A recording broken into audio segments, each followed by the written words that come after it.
I have no idea about any type of the technical side, have no idea if this is a career that I want to get into, but let's go for it. And sitting here a year later, I incredibly fortunate that I just took that jump because it was the highest we've ever placed. We were 0.7 away from being a national champion. I was able to have one more year and finish out that college feel, being with all of the people I started at Iowa State with, and as well got to work at the place that I am at now, get to close out my degree and say that I have a master's. And finally, I'm having these job opportunities that I honestly would have had never presented to me unless I would have put myself in the position that I have today. So.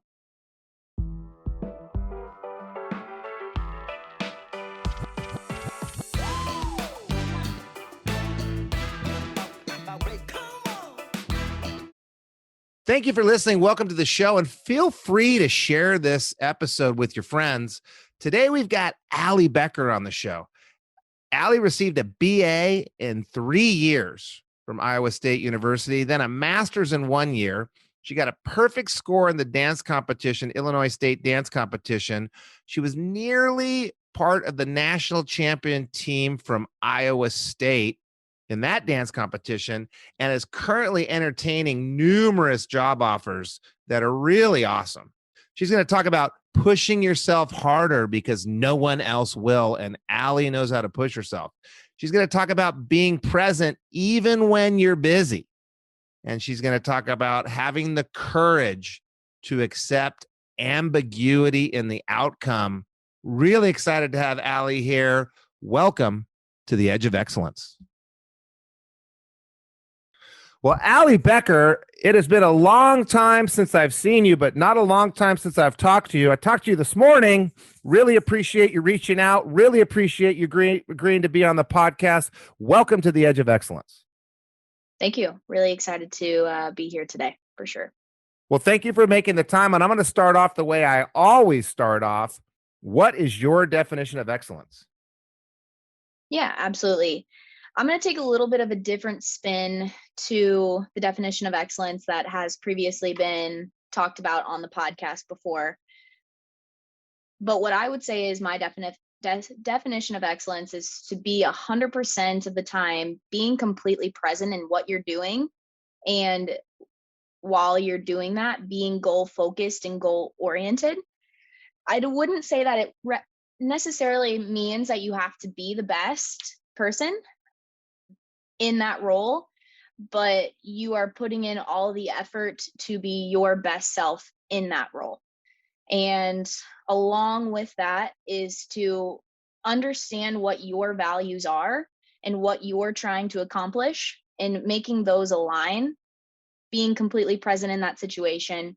And that's what I would say the definition of excellence is, with all of those components put together. Well, that explains a lot, I must say, because I've known you for a long time, and you and I have stayed in contact for quite a few years since you worked with me at our College Works business. And I would say, and I was talking to my wife Jill about you today, you pretty much show up as anyone's best self. Anytime I interact with you, it's always like the best self I've ever seen. So you can come in and you don't have to be the best self. You don't have to be the Allie Becker of the world, but you have to be the best self that you can be, completely present and goal focused. And I want to talk about completely present because I think I've witnessed your completely presence. What does that mean to you to be completely present? And how are you completely present when you're fighting for the national championship for your school in dance, when you're working a super tough job and you're getting a degree in 3 years? How are you completely present when you're doing 3 things at once? Yeah, absolutely. So when I grew up, my mom had always told me the phrase, because she was really good at a lot of things, but like not amazing at one thing. And she would always mention to me like that she was the jack of all trades and she was the master of none. And I really kind of hated that statement because I was like, why wouldn't you want to be the master of one thing? But being of my mom's genetics, I realized really quickly going into college that I really like to do a lot of things, and I can't really say no to things because it sparks my interest in different ways. And I've been completely passionate about dance since the age of 3, and it was really important for me to dance at a Division 1 school. But I didn't want to just go to a school where we compete. I wanted to nationally compete on a level that was national title oriented. And on top of that, I knew after going to college, I was going to have to get a job at some point. So I wanted to make sure I was getting experience while I was doing that.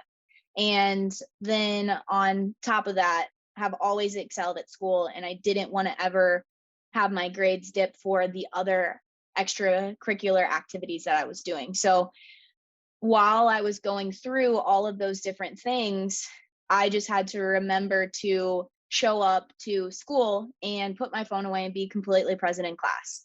When I went to practice, I would have to put my phone away, be locked into what we're doing, and making sure that I knew what I wanted to accomplish for that practice, whether it be building other people up, whether it be giving corrections, whether it be like running the routine a ton of times to be able to build up stamina. But then also there's that component of school's expensive. I need to have a job. I want to have the awesome experience going into what's going to happen after school, that I had to be completely present and be successful and work hard towards that as well, to inline all of those things, because I could become successful at them because I showed up, was completely present, focused on that, and then moved to a different avenue or a different area of what I was doing during the day, each time. So you kind of put into a silo each of your focuses. So you were 3-time state champion in Illinois in dance. You were given the first perfect score in the history of Illinois in that dance competition. At the same time, you're getting great grades in school. So when you're on the dance floor, you put your phone away, literally, but figuratively, you put your phone away. There's no outside thoughts. There's no outside distraction. You get to what you're doing and you focus for 3 or 4 hours. And then you go to school and you do school and focus for 3 or 4 hours. And then you need to make money. So you come and make work at your job. And you're not thinking about dance while you're at your job. You're not taking calls from the other people on your dance team. You're not worried about your test. You're doing your job. So is that right? You kind of silify. I don't know if there's a word for it, but we'll make one up. Each of those categories and stay completely present and completely focused while you're doing what you're doing. Yes, absolutely. It's difficult, and there definitely is times where they run together, but focusing on staying present has definitely made all of those opportunities successful. So I deal with the distraction of Instagram and the distraction of all sorts of social media. I have a friend who I got sick of hearing about how he didn't answer his phone, so I went and hired somebody for him. And I hired the perfect person, and I trained that perfect person. And I called him up and I said, "Hey, good friend, I've hired somebody for you. I'm going to take you to lunch. We're going to introduce you. I'm going to save your life." And he was so excited. Then he called me a week later and said he had to fire the guy. And he said, "I don't hold it against you." I said, "Hold it against me? I'm like the greatest guy ever. Has anybody ever hired somebody for you, trained him, and put him in your business? You don't get to hold anything against me, but why'd you fire him?" And he fired him because he's on the phone and he was watching TikTok videos all the time. And he kept saying, "Don't watch TikTok videos. You need to focus on your job." So how do you, and you're in your 20s, people listening right now, they want to be Ali Becker. They may not get a national championship. They may not get a perfect score, but they want to get those really good grades. They want to get that killer job out of school, and we'll get into your job offers. They want to do really well in school. How do you turn off social media? And how did you have a social life and a friendship circle and suck all the life out of college while you were there, but still have a job and still have a sport and still get good grades? That's a really interesting question that you ask, because I think a lot of people my age, especially my friends, fall to how much they're spending on social media. And I actually made it a point at the start of the year. I kind of wanted to go not completely rogue from social media, but I wanted to take some time off of it So instead of focusing on, oh, I need to take photos to post on Instagram, or I need to see what people are up to, I wanted to take the remaining time I had left of school, which was from January till July 31st, and completely focus on what am I doing with myself and how can I utilize that time to be with others. And so starting in February, I was working 8 hours a day, would come home, go straight to practice for 3 hours, would come home straight from that, do homework for like 2 to 3 hours. It'd be like 11 p.m. by then, but I still wanted to go and hang out with friends, or I wanted to have that social experience. So I would, for like 2 hours, go and be with friends rather than being on my phone at that time at 11 p.m. and watching TikToks. I would rather try to be with people. And so I focused and allocated my time to doing the roles that I had to do to be my best self, but then also don't mess around and get my stuff done so that then all of the extra time that I had, go and just have conversations with people and go meet new people. And I was obviously at the end of my college career where everyone's about to move to different places. So I really focused on trying to stay off of my phone and being with people. And I have realized in the last 6 months since I started that in February is like, I don't have any motivation to go on TikTok unless I'm looking at like a food recipe or someone shows me something. I don't scroll through Instagram anymore. Like I only really take photos that I'm really excited about rather than being like, oh, I'm going to post this on social media. So really, if you just train yourself to take a step back, and then from there, you're going to realize like social media really isn't that big of a deal if you kind of just take yourself away from it and focus on yourself. Well, and maybe it's not as big of a deal as fighting for a national championship and being the captain of the team 2 different times. Maybe that's more important than watching TikTok or someone's Instagram of them fishing in some river somewhere. Maybe Instagram and social media is not as important as getting focused and studying. And so many people, they can't put their phone away. It vibrates and they stop studying and they're distracting themselves from their focus and their grades are going down. Maybe it's not as important as producing $90,000 your first time in business and getting promoted and running a whole state by yourself for a company that you just started working there. And maybe you don't get to have those experiences that lead you to this horrible position you're in today of having to decide which awesome company to work for. Maybe social media kind of leads you away from that instead of to that. So you can compartmentalize and have a silo for each of your aspects of life. You can have a silo for your friends. You could even have a silo for wasting time. And I think social media is a waste of time. But I watch an hour of TV every night. I love Alone. I learned so much about what would ever happen if I was dropped in the Arctic by myself and how I would survive. I mean, that's something I need, but I save an hour for it every night as opposed to scatter it throughout the entire day like most people do with their social media. Absolutely. Yeah. Well, let's get into just kind of how you were and how you are. And a lot of times we talk to people about what they're doing in their profession. And a lot of people on the call have been in profession or on the podcast have been in the profession for a long time. You're just starting out and you went to college and somehow in 3 years, you managed to do a sport, do a pretty difficult internship and get promoted at the internship and then graduate from college. Then you stayed an extra year and somehow you got a master's in 1 year while you're still in that sport and still at a job. So you're a super busy person. What was your life like in high school? What were you like? How did you see yourself? Yeah, great question. So in high school, I developed that I was a very competitive person, and I took that through being with dance or in dance. And so I believe like right at the start of high school is I was in the southern part of the state of Illinois. It's quite rural. And I was seeing all of these awesome routines from Division 1 schools. And I was like, wow, I want to go and be on that team. And so I was like, all right, I got to train more. I got to spend more hours dancing. I got to keep my grades up to get into some of these schools.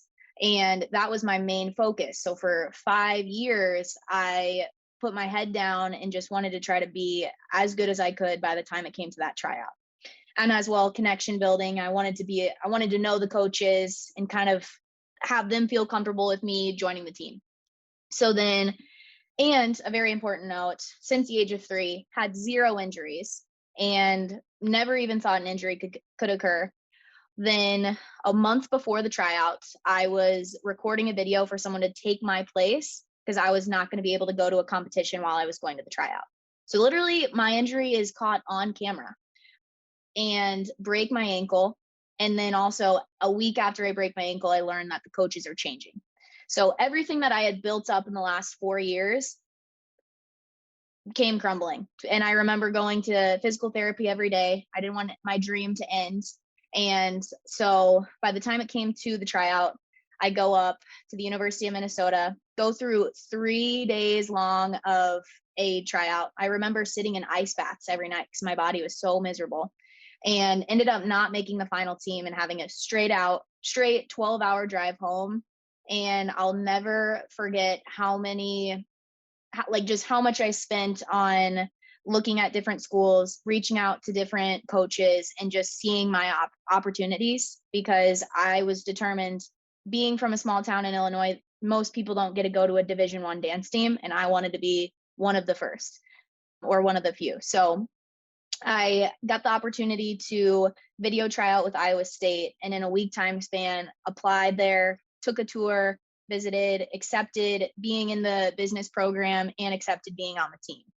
And really then the rest was history from there. But I realized that everything that I was doing in high school was just on a small scale of one aspect, then leading me into really understanding, if you set your mind to something, anything can be accomplishable. You just have to make sure that you're willing to work hard. And if some problem comes up in the way, how are you going to problem solve or maneuver yourself to keep going towards a goal, but maybe just in a different direction? So they're very similar to me and not similar to everybody I've talked to. Some people don't have that focus, that path, that plan, that effort when they're in high school. Some people figure it out later. I had it in high school. I knew exactly what I wanted to do, exactly where I wanted to be, similar to your story. And then you throw in there the never give up. Everybody gets slammed with something. You know, if they don't have a plan, okay, they get slammed. They don't have a plan anyway. But if you do, you've got exactly what you want to do laid out. And then you just get slammed upside the head, and, you break your leg and you can't do what you're doing, or the coaches quit, or you lose all your money and you can't afford it, or whatever it is. So you had this in high school. You knew about the focus, you knew about the effort, you knew about the never give up, and then it just never stopped, I guess, right? I would say so, yeah. I did feel when I came to college that high school was completely focused on dancing. That was, and still is, like a very big passion of mine. That when I came to college, I really had no idea what even degree I should get in or what path that I wanted to go down. The only thing I knew was, like, I can't handle when someone like is bleeding or hurt, so I just stayed away from the medical field. But other than that, I was a bit of a loss to what really was going to be what comes after college, what comes after dancing.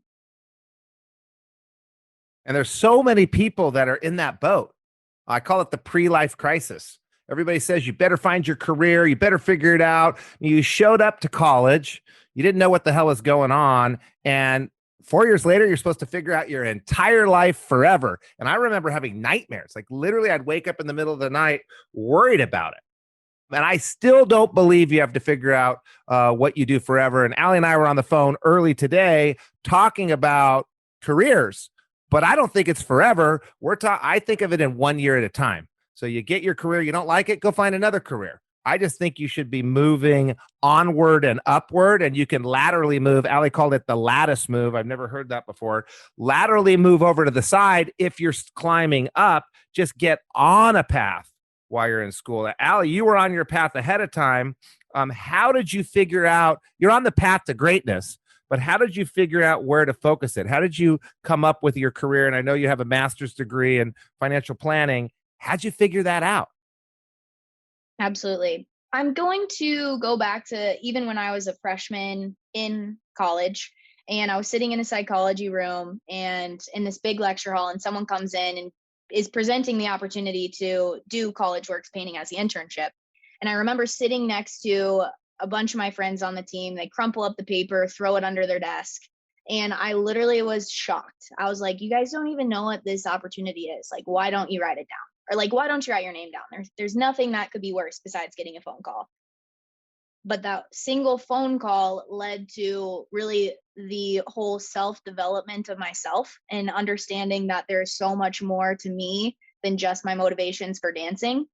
And that's essentially kind of where I came from with the mantra of like, you have to be courageous enough to accept ambiguity. And when I went through this process and got hired with College Works Painting, I was sitting the first weekend of training, and I learned that an exterior part of a home was that could get painted. I literally thought we were only doing inside stuff, and I was so confused that the exterior could. So I was way in over my head at the technical part of this job, but realized so many things about myself. And that being is like, I really like helping people, and I understand that you are going to be the person, you're the only person to push yourself because no one else is going to do that for you. When my business was struggling in the spring, there was nothing that my DM couldn't do without me pushing myself to be better.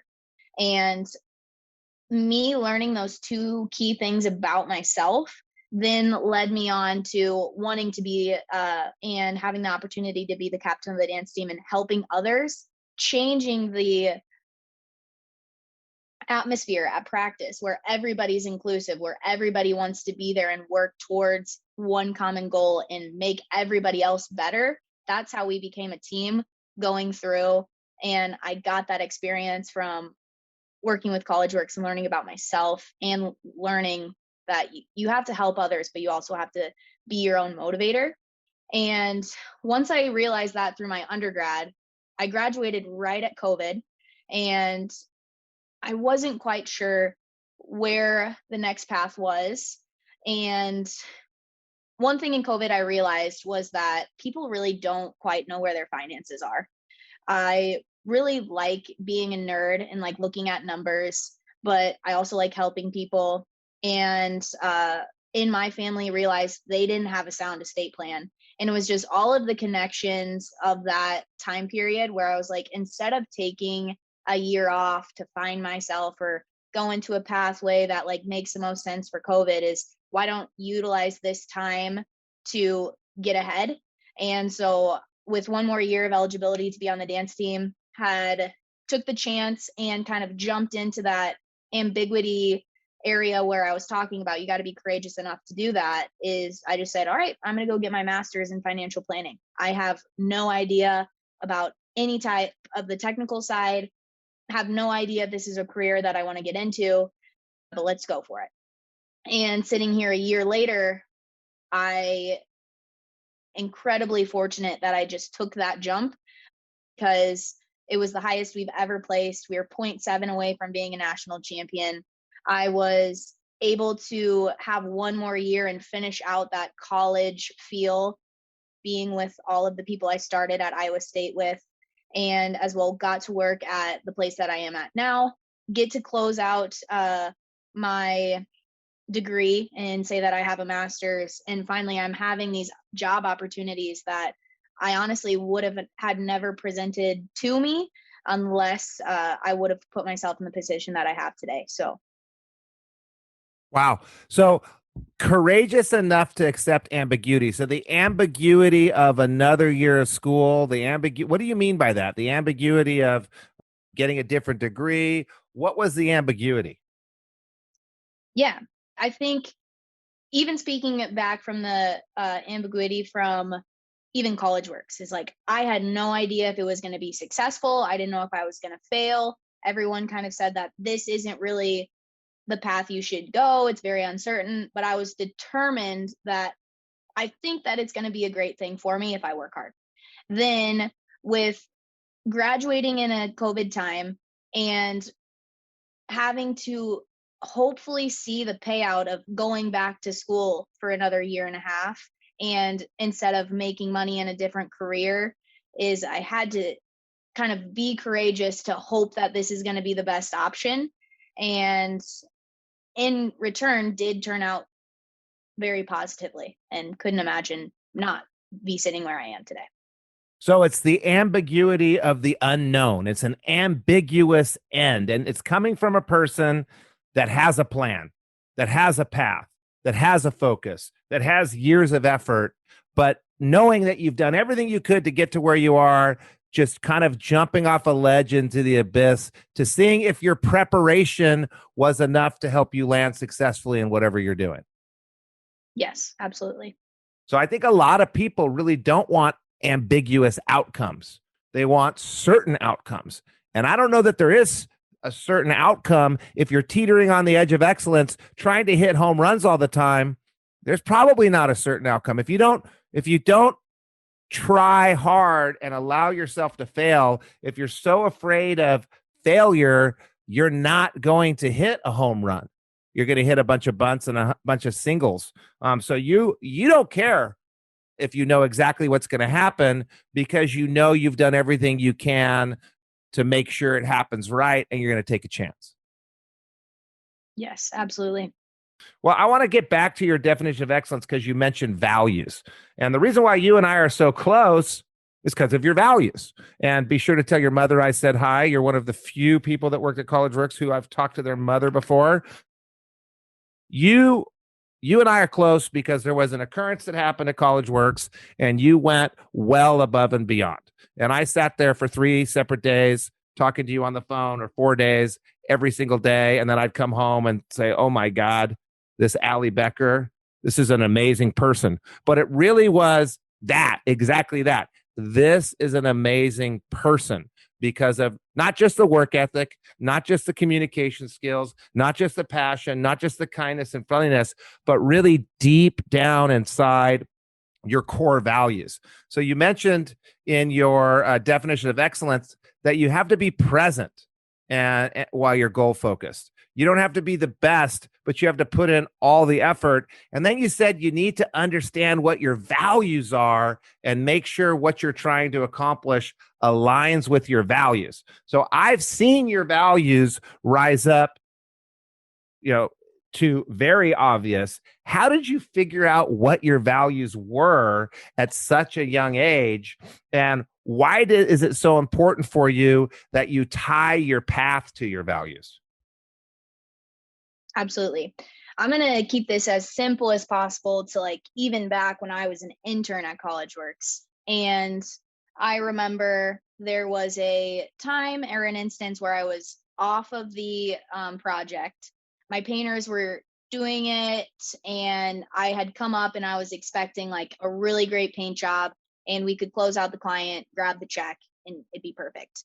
And I show up, and there was paint spilled everywhere. Some plants were stepped on. Like, it wasn't completely the way I expected it, or to the standard that I would hold my painters.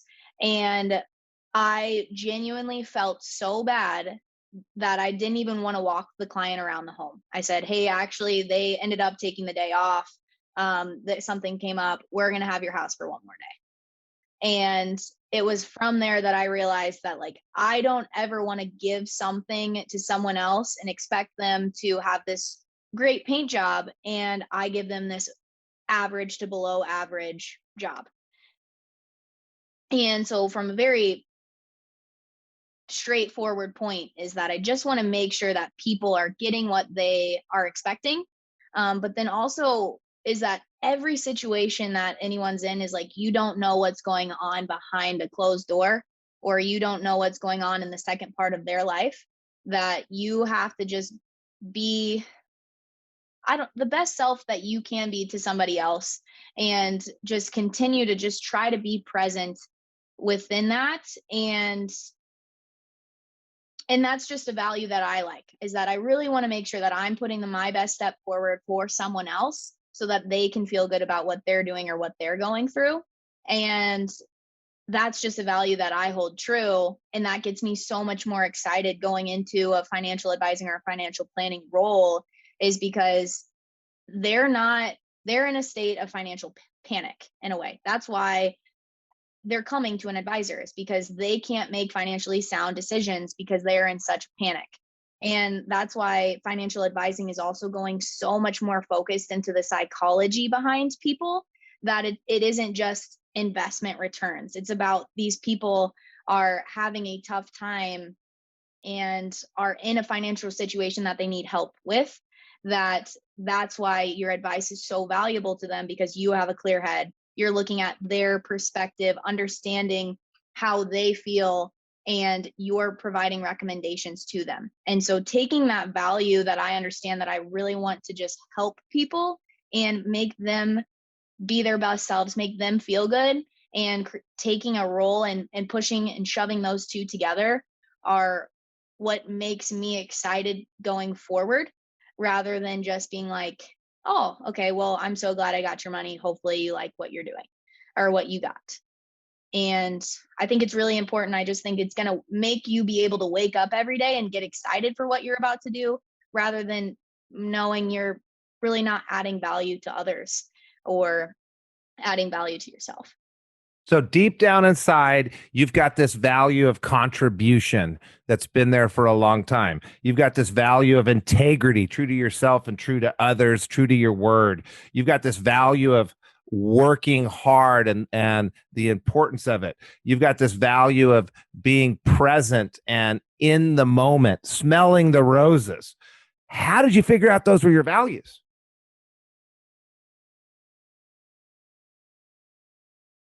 It's a great question. Hmm. I think that it all stems back to what like a childhood passion was, is that when I was dancing, it was awesome to be a part of like a solo and win. But then you, in a way, sometimes feel bad because you placed higher than someone else and you can't all celebrate. So then when I got onto dance team, is everyone showed up and everyone was motivated. And when you got to that award ceremony, everybody won. And I think that's what the really cool part is, and where I've really learned that I like seeing other people's eyes light up and being excited, and being able to, when you're out on a floor, on a dance floor, every single individual is being looked at and judged. Is that you can't have the front row being the best people and your back people being terrible, or you're never going to win. The front row has to then build up the second row. The second row has to build up the front row, and vice versa. And everybody has to work together. And I think it's been just the long years of teamwork and motivating others and coming to that common goal and seeing everyone as a whole light up, getting a state championship or a national championship, rather than just being that one person on the podium. And taking what I'm so passionate for in dance and transferring that into a workplace environment is really how I found the value of what I'm passionate for. So, do you think about it? I don't think people like I have my values written straight across the room on my bar, family vision, mission, values. Nobody in the family cares. I did it with my wife. She says I did it by myself, and she sat there. I thought there were family values, but the kids think that they're my values. But I think about it all the time because someone sat me down and said, go think about it, figure out what your values are. And Jill and I sat down and did it together.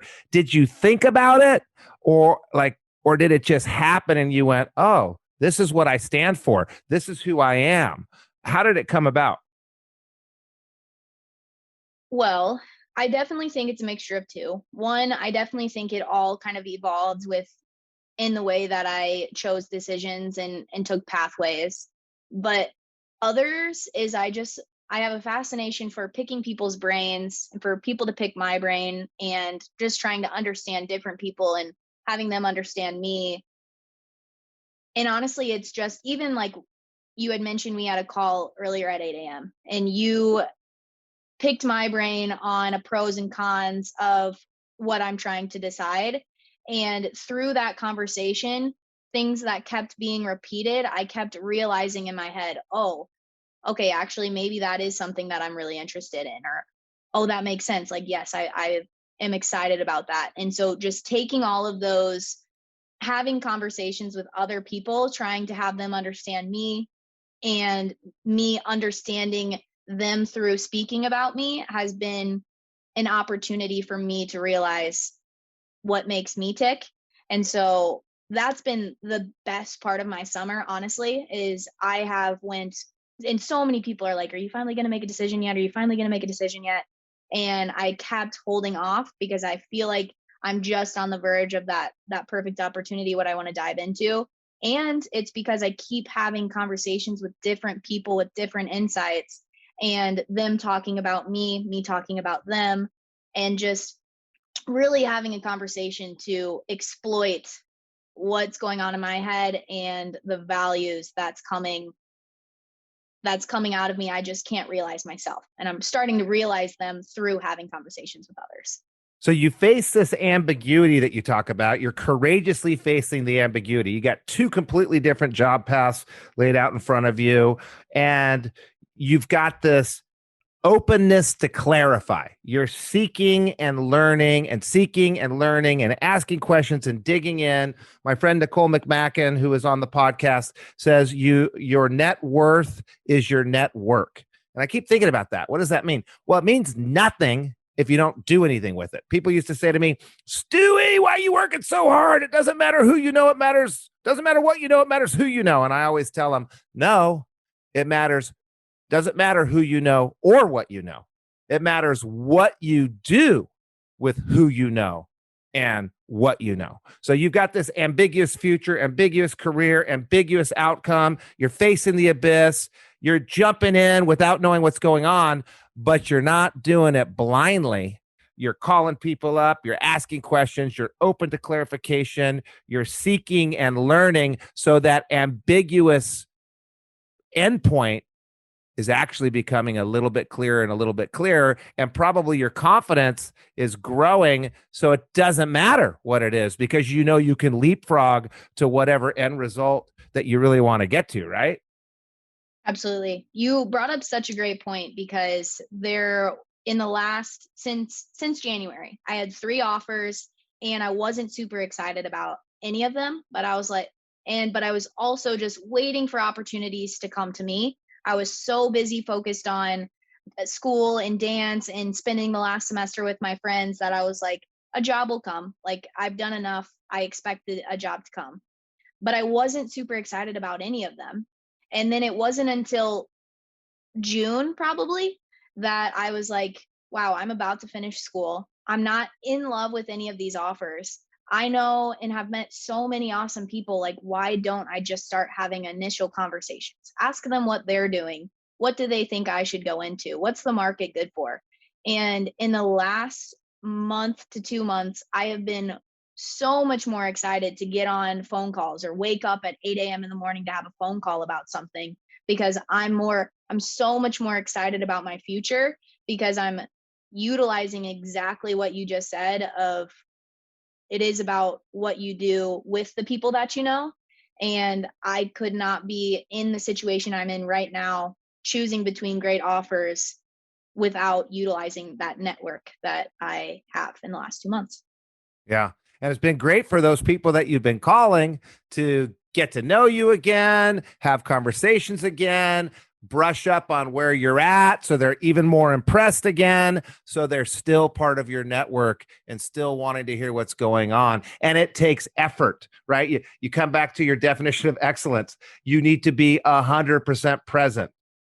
You need to push yourself harder, because nobody else will do that for you. So you're present in the moment of talking to me, present in the moment talking to whoever you're talking to. We're learning about you. We're learning about life in general. And then you're learning about the work environment. And it's kind of a win-win situation, a symbiotic relationship, because you put the effort in, because you're completely present. And I'm really excited for you. I'm really excited for the end result you're creating. You know, I know what your values are. I mean, I watched you save someone's life. I mean, I watched you do that. And it was so amazing for me to be, a few states away, watching the impact that you have. And, I just could see it right there. And I went, well, this is the one. I told Jill, I said, this is the one. And we tell everybody at College Works, once you're done with College Works, call me up anytime. Once you're looking for a job 10 years from now, call me up anytime. And I get calls, but I don't get as many as I should. You'd think I'd get hundreds and hundreds and hundreds, but I don't. I get a few people once in a while that are going to call me up and pick my brain. But I'm so glad that you did. And, we were talking about one of your career choices. I said, well, if you want to go do that, why not go work for this company, the best in the industry, the most famous, the blue chip. And now you're going to get an offer from them too. Thank goodness that you called. And then I could use my network, the CEO of that company, and call them. And it would have never happened had you not been present at the time we worked together, been utilizing your network since we worked together, and been defining your values over time. So you knew what you stood for, you knew what you were looking for. I do have to ask you one more question before we cut it off, and I can't wait to hear the answer. And I ask it of everybody. It's my favorite question. If you look back in life and you think about some of the sacrifices you've made, and you've made quite a few of them, what is the big sacrifice you've made that you'll never regret, and you would go back in time and tell your younger self to take that sacrifice again? Definitely the sacrifice that I made, honestly, in the last 8 years, even from all of high school, all of college, is the typical route is these are going to be your leisure years. Like, you're going to college, you should have fun, you should build connections and enjoy it. And I didn't take that approach directly. I did take it indirectly though. And I said, okay, I am going to still have fun, but I have to make the most of it the way that I could. And the easiest way to explain that was I worked a lot spring semester of freshman year going through the internship. And I missed out on a lot of fun things that happen your freshman year of college. But then in a year's time, I ended up going to Canada. I ended up going to Mexico. I ended up meeting someone in Mexico that was my roommate, that I took a trip to New York for New Year's. And then I got to fly to California for training. And then I got to come back and I got to do all of these really cool things because I really delayed the gratification of having fun and worked hard in the time frame that I needed to, so that then all of those good things could come. And even thinking back to this past semester in the spring, it was everyone's senior year. Everyone wanted to have a ball of a time and have darties and enjoy themselves and have a credit load of 5 credits or whatever. And I was working full time, being a grad student, about to go to nationals, and was trying to also have all of those fun things with them too. But I realized that I had way more money in the bank account than everyone else spending their money on alcohol. I was getting myself a degree and making the most of the dollars I was spending at school rather than just having a couple credits. And in turn, I prioritized my time so well that I still got to go and do all of the fun things that they did. I just maybe didn't get as much sleep, or I didn't get to have as much like leisure and chill time. So it really is a sacrifice of time, and maybe you're doing too much, but all of those things made me who I am now and made me really good at time management, by the way. But I couldn't imagine not doing that sacrifice at 18 when I started with College Works. Yeah. If high school and college are your leisure years, you're going to have a lot of leisure years, like the rest of your life. Or you're going to be busting your butt for the rest of your life and wishing you didn't think of college as leisure years, because that's not what it is. It's impact years. It's learn balance years. It's learn to prioritize. So you probably, and I love that you went through all the trips you went on, but day in, day out, when you weren't on a trip, when you weren't in Mexico with College Works or California at the DM training, day in and day out, I bet you had more fun. I bet you had more fun than all the other people, even though you did the dance thing, even though you did the work thing, and probably one of the hardest jobs you can do, even though you got the great grades, because you're so good at prioritizing and putting things into those silos. Whereas I find most of the people that are in their leisure years are wasting time. and they don't have as much fun and they don't have the impactful experiences that change their life forever, they are truly just getting by instead of thriving, right? Thriving, and thriving takes effort, and thriving takes balance, and thriving takes juggling these different things. I do want to come back to your values, and we'll close on this. We're going to give a little credit to your mom and dad because the values start at home. I think your mom and dad, and I'm going to give you a B- for the answer on values, because mom and dad instilled those values in you. And then you ran away at age 16, like every other person does, and found some friends to reinforce and found some other jobs to reinforce and add to. But since I've talked to your mom on the phone and I know how impressed she is with you, I'm going to throw a little credit to her and your dad for instilling you with an unbelievable set of values. And I'm going to throw credit back at you for running with them and changing many people's lives, including mine. Thank you for making time to be on the podcast today, Allie Becker. You are truly an impressive person. Thank you, Matt. It was a pleasure being here. And yeah, it's always a podcast I like to listen to every week. So excited for this one. Right on. Remember that and subscribe. And by the way, Allie does not get on social media. Allie does not have a job where she's looking to recruit people. So if you want to find Allie Becker, you don't get to. We're not promoting anything for Allie today. She's just here to do everybody a favor. Thank you very much, Allie Becker. Thank you.